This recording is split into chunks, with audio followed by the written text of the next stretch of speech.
பொதுவாக கான்டென்ட் கிரியேஷனுக்காக யாரோட பர்சனல் லைஃபுக்குள்ளேயும் வந்து நம்ம போய் பேசக்கூடாது. அந்த கான்டென்ட்டாக வந்து கிரியேட் பண்ணக்கூடாது.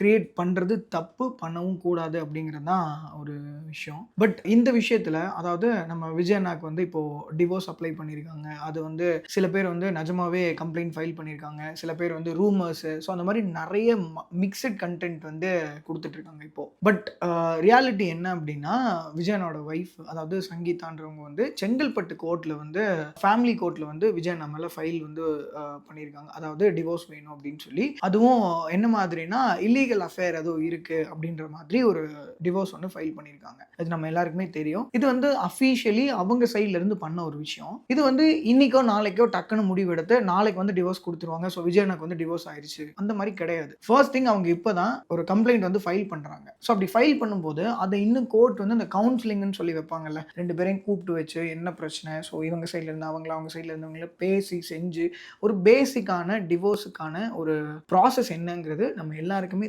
தெரியும். ஆனா தெரிஞ்சும் இந்த ஒரு மனுஷனுக்கு இந்த பர்டிகுலர் டைம்ல இப்படி நடந்துருச்சு அப்படிங்கிறதுனால இதை வச்சு வந்து ஒரு வீடியோ வந்து தப்பா அவதூறு பரப்புறது, இதை நாங்கள் முன்னாடியே கணிச்சோன்னு சொல்றது, அது சம்மந்தமே இல்லாத ஒரு ஒரு ஆக்ட்ரஸை உள்ளே இழுத்து அவங்கள வச்சு ஏதாவது ஒன்று தப்பாக பேசுறது, ஒரு அஃபீஷியலாக ஒரு கோர்ட்டுன்னு இருக்கிற இடத்துலையே ஒரு 4 மாதம் 5 மாதம் 6 மாதம் டைம் எடுத்து தீர விசாரித்து அதுக்கடுத்து இதுதான் முடிவு அப்படின்றத கொடுக்குறாங்க. ஒரு கேஸ் வந்து கொஞ்சம் ஒரு ஒரு மணி நேரங்கள் தான் ஆகுது. அந்த டைமுக்குள்ளே இந்த மீம் பேஜஸாக இருக்கட்டும், நிறைய நான் சொல்லணும்னு நினைக்கல அந்த பார்ட்டியை பற்றி, ஆப்போசிஷன் பார்ட்டி நிறைய பார்ட்டிஸ் இருக்குது, அவங்களா இருக்கட்டும் எல்லாருமே வந்து இந்த மனுஷங்கிறதுனால போட்டு பொலன்னு புலகுறாங்க. ஏன் இதுக்கு முன்னாடி இந்த மாதிரி ஒரு டிவோர்ஸ் அப்படிங்கிறது நடந்ததே இல்லையா? எத்தனையோ பேருக்கு நடந்திருக்கு.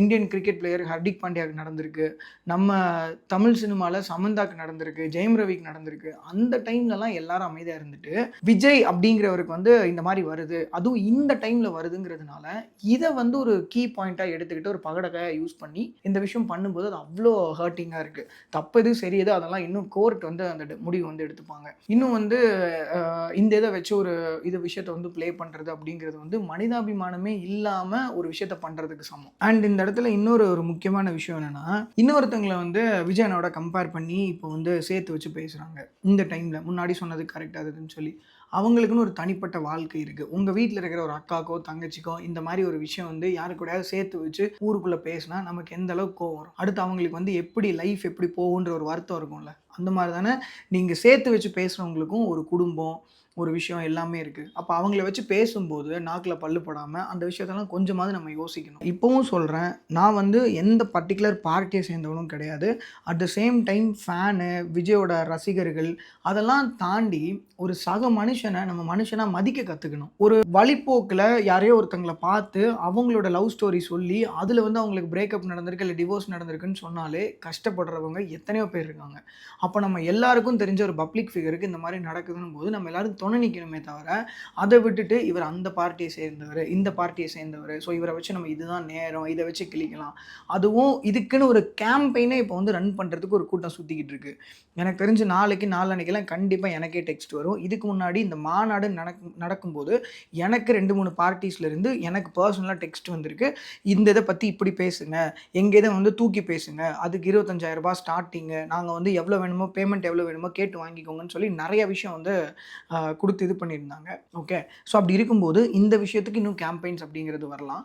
அதனால எந்த விஷயம் பண்ணுறோம் பண்ணக்கூடாது அப்படிங்கிறத தெரிஞ்சு நம்ம இது பண்ணணும். அரசியல் ஒரு இதில் வந்து நம்ம விமர்சனம் கொடுக்கறது, ஒருத்தங்களை பற்றி தப்பாக பேசுறது அதெல்லாமே ஓகே ஃபைன், கெட்ட வார்த்தையில் பேசி எல்லாமே பண்ணுறது, மாற்றி அடிச்சுக்கிறது. But when it comes to personal life அந்த வீட்டுக்குள்ளே பூந்து பேசுகிறதுக்கு எனக்கும் சரி உங்களுக்கும் சரி யாருக்குமே அதுக்கு உரிமை கிடையாது. அது அவங்க கோர்ட்டுக்கு போனாங்க, ஒரு பப்ளிக் ஃபிகர் அப்படிங்கிறதுனால அது வந்து ஒரு பெரிய நியூஸ் ஆயிருக்கு. இதே இது இப்போ நல்லா யோசிச்சு பாருங்க, இப்போ ஒரு நார்மலான ஒரு ஆர்டினரி பர்சனுக்கு யாருக்கோ டிவோர்ஸ் நடக்குதுன்னா அந்த டிவோர்ஸ் எல்லாத்தையுமா இந்த எல்லா சோஷியல் மீடியா சேனல்ஸும் இந்த மீடியா சேனல்ஸும் எடுத்து போட்டுட்டு இருக்காங்க.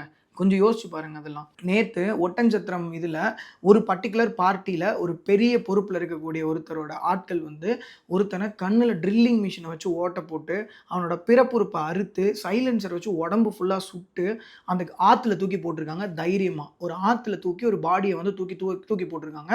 ஒரு பட்டியல் இனத்தை சேர்ந்த ஒரு பையனை அப்போ ஓப்பனா இந்த மாரி விஷயம்லாம் நடக்கும்போது, சில மீடியா சேனல்ஸ் வந்து வாயில துண்ட வச்சுக்கிட்டு பாயிண்ட் வரட்டும்னு வெயிட் பண்ணும்போது, இந்த மாதிரி எவன் வீட்லயோ ஏதோ ஒண்ணு நடக்குது, எவன் எவ கூடயோ ஓடி போயிட்டான், எவனையோ இழுத்துட்டு போயிட்டான்னு உடனே முன்னாடி கேமராவ தூக்கிட்டு வந்து நின்னு அந்த மைக்க நீட்டுறதுக்கு அவங்களுக்கு எப்படி வந்து கூச்சமே இல்லாம சோறு தான் திங்கிறாங்களா இல்லையாங்கிறது சத்தியமா தெரியல. இன்னைக்கும் அந்த பட்டியலினத்த சேர்ந்த பையனுக்கு வந்து அவ்ளோ பெரிய கொடுமை நடந்தத எந்த இன்ஃப்ளூயன்சர்ஸும், அதாவது பெரிய பெரிய இன்ஃப்ளூயன்சர்ஸ் நெறைய பேர் வாய் திறக்காம இருக்காங்க.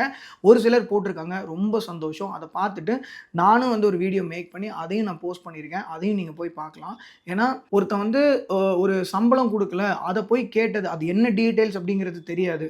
அவன் இவங்கள ஏதோ ஒண்ணு திட்டியே வச்சிருக்கான்னாலும், ஒரு மனுஷன வந்து எப்படி உடம்பு ஃபுல்லா சைலன்சர வச்சு சுட்டு, எரிச்சு, அவன் கண்ணுல ட்ரில்லிங் மிஷின் வச்சு ஓட்ட போட்டுருக்காங்க. அவன் பிறப்புறுப்ப அறுத்து அதே காணுமாம். அத அறுத்து அவன அவ்ளோ கொடும பண்ணி யோசிச்சு பாருங்க. அந்த பர்ட்டிகுலர் டைம்ல அவனோட துடிப்பு எந்த மாதிரி இருந்திருக்கும். இதெல்லாம் ஒரு நியூஸ் சேனலும் கவர் பண்ணல. எந்த பெரிய பெரிய நியூஸ் சேனல்ஸ்லயும் அத வந்து போட கிடையாது. ஆனா இது அப்படியே உல்டாவா இந்த ஒரு பர்ட்டிகுலர் பெர்சன், அதாவது விஜய் அப்படிங்கிற ஒரு மனுஷனோட ஒரு கட்சியில இருக்கிறவரோட ஒரு பையனோ, ஒரு பொண்ணோ, இல்ல அந்த பெரிய நிர்வாகியோ ஒருத்தங்க வந்து இந்த மாரி ஒரு வேலைய பார்த்திருந்தா, நேஷனல் மீடியால இருந்து வந்து இந்த நியூஸ் வந்து கவர் பண்ணுவாங்க. ஆமாவா இல்லையாங்கிறது உங்களுக்கே தெரியும். ஸோ தயவு செஞ்சு பார்த்து பக்குவமா நடந்துக்கிறதுக்கு என்னையும் சேர்த்து தான் சொல்றேன். எல்லா இடத்துலயும் நானும் சரியா பேசுவேன்னு நான் சொல்லல.